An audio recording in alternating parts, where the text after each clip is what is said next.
அதனால் அமாவாசை என்று குலதெய்வம் கோயிலுக்கு போய் நான் சொன்னபடி பூஜை வழிபாடு செஞ்சீங்கன்னா அமாவாசை பிடிக்காத குற்றமும் திதி கொடுக்காத குற்றமும் நீங்கிடும்.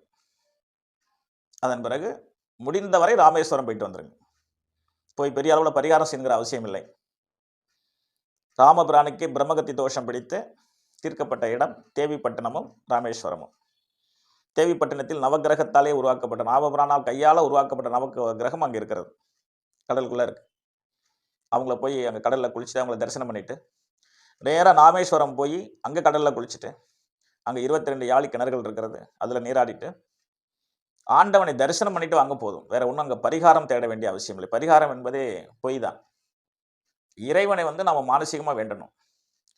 ஒவ்வொரு பூமியிலையும் ஒவ்வொரு புண்ணியத்தை சேர்க்கக்கூடிய ஆலயங்கள் தான். ஒவ்வொரு ஆலயங்களும் ஒவ்வொரு இடங்களுமே தனித்தனி புண்ணியங்களை சேர்க்கக்கூடிய இடங்கள் தான்.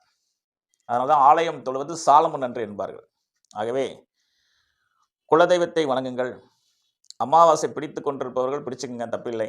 திதி கொடுப்பவர்கள் கொடுங்கள், நீங்களாம் புண்ணியம் செஞ்சவர்கள்.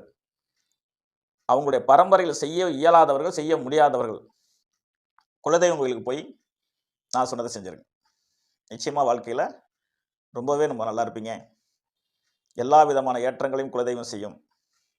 எல்லா விதமான பாதுகாப்புகளையும் முன்னோர்கள் செய்வாங்க. முன்னோருடைய ஆசி நமக்கு கிடைச்சிரும்.